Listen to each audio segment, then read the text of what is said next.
Youth Maharashtra, महाराष्ट्राचा बुलंद आवाज। ताज्या बातम्या, मनोरंजन आणि व्हायरल बातम्यांसाठी यूथ महाराष्ट्र न्यूज चॅनल आजच सबस्क्राइब करा। 23 सप्टेंबर रोजी महाराष्ट्राच्या सरकारच्या माध्यमातून गरजेपोटी बांधलेली सिडको हद्दीतली घरं नियमित करण्याच्या संदर्भामधला एक जी.आर. शिंदे यांच्या सहीने निघाला। गेल्या काही वर्षांचा आपण आढावा जर घेतला असेल तर लोकनेते दिबा पाटील साहेबांच्या नेतृत्वाखाली या नव्या मुंबईच्या परिसरामध्ये सिडकोच्या आपण म्हणूया लँड ॲक्विजिशनच्या अनुषंगानं आणि सिडकोनं उभारलेल्या नव्या मुंबईच्या अनुषंगानं अनेक वेगवेगळ्या पद्धतीची आंदोलनं उभी राहिली। सिडको या परिसरात आल्यानंतर या परिसरामध्ये डेव्हलपमेंटला लागलेला जो काळ आहे, डेव्हलपमेंटला लागलेला विलंब आहे, त्याच्यामुळे लोकांनी गरजेपोटी जी घरं बांधली त्यांना अनधिकृत ठरवून त्याच्यावर सिडको कारवाई करत होती।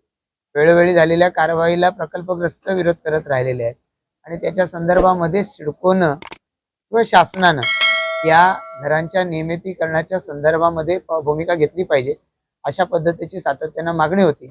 त्याला अनुसरून याच्या पूर्वी काही जी.आर. निघालेले आहेत। कधीतरी सिडकोच्या बोर्डाच्या ठरावाच्या अनुसरून 200 मीटरपर्यंतची घरं नियमित करण्याचा 2010 साली जी.आर. झाला होता। त्याचबरोबर 2022 साली 250 मीटरपर्यंतची घरं नियमित करण्याच्या संदर्भातला जी.आर. झाला। आता यानंतर देखील प्रकल्पग्रस्तांच्या समाधान होत नाही हे वारंवार लोकप्रतिनिधींनी वेगवेगळ्या पद्धतीच्या सामाजिक संस्थांच्या नेतृत्वानं सरकारच्या लक्षात आणून दिलेलं होतं। वेगवेगळ्या मार्गावरती हरकती, वेगवेगळ्या पद्धतीच्या खटले हे सिडको शासनावरती दाखल झालेले होते। याला अनुसरून या सगळ्यांचा अंतर्भाव करता येईल अशा पद्धतीचा जी.आर. शासनानं या 23 सप्टेंबरच्या जी.आर.च्या माध्यमातून काढला। या जी.आर.च्या बाबतीमध्ये काही लोकांच्या मनामध्ये असलेल्या शंका आहेत, काही लोकांच्याकडे असलेले या जी.आर.च्या बद्दलचे ऑब्जेक्शन आहेत।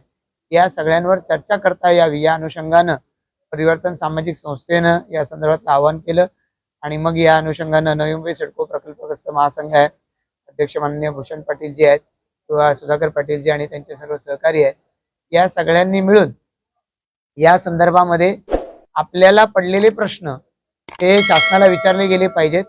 जी.आर. मध्ये आणखीन काही या ठिकाणी दुरुस्त्या झाल्या पाहिजेत या पद्धतीची मागणी व्यक्त केलेली आहे किंवा या जी.आर.च्या पुढचा टप्पा याच्यामध्ये काय असला पाहिजे या संदर्भातल्या मागण्या केलेल्या आहेत।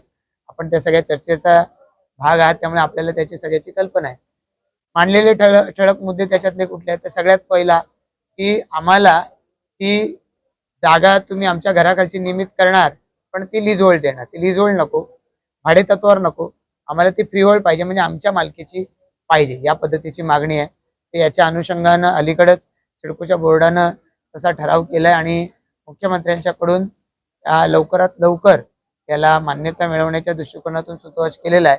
आम्ही अपेक्षा धरतो की आचारसंहिता लागू व्हायच्या आधी हा निर्णय व्हावा, जेणेकरून या संदर्भामध्ये प्रकल्पग्रस्तांमध्ये काही अंशी आजही ते संशयाचे ढग आहेत की आम्हाला फ्री होल्ड नाही मिळणार, लीज होल्ड मिळणार। लीज होल्ड मग आता येणाऱ्या 5, 10, 20 वर्षामध्ये जेव्हा आमचं ते भाडे तत्वाची मुदत संपेल तेव्हा काय चार्ज लावला जाणार, त्यापेक्षा त्या सगळ्या जागा फ्री होल्ड करून टाका।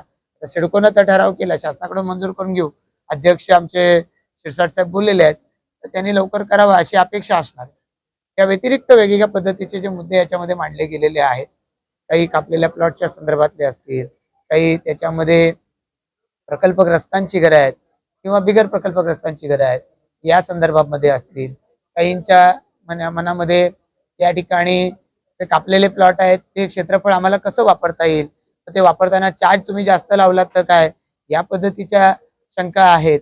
या सगळ्याचं निरसन हे शासन सिडको यांच्याकडून घेण्याची आवश्यकता आहे। या संदर्भामध्ये आलेल्या सूचना आहेत। बऱ्याच वेळा घडतं असं की निर्णय घेतला जातो, त्याची अंमलबजावणी होत नाही, त्या अंमलबजावणी सुद्धा तातडीनं त्याची सुरू झाली पाहिजे। याच्या अनुषंगानं कुठेही गरजेपोटी बांधलेल्या घरांवरती आता या सगळ्याच्या अंमलबजावणीची प्रक्रिया लवकर राबवणं हे शासनाच्या हातात आहे, प्रशासनाच्या हातात आहे। तोपर्यंत कुठं घरांवरती कारवाई होऊ नये या पद्धतीची मागणी या ठिकाणी केली गेलेली आहे. या अनुषंगानं मुख्यमंत्र्यांच्याकडे या सगळ्या मागण्या नवी मुंबई सिडको प्रकल्पग्रस्त महासंघाने दिलेल्या आहेत किंवा प्रकल्पग्रस्त पालक संस्था किंवा अन्य संस्था ज्या आहेत त्या संस्थांनी दिलेल्या आहेत. या लवकरात लवकर याच्या अनुषंगानं माननीय मुख्यमंत्री महोदयांनी बैठक लावावी, त्यासाठी मी त्यांना सोमवार मंगळवार त्यांना पत्र लिहिणार. यूथ महाराष्ट्र, महाराष्ट्राचा बुलंद आवाज.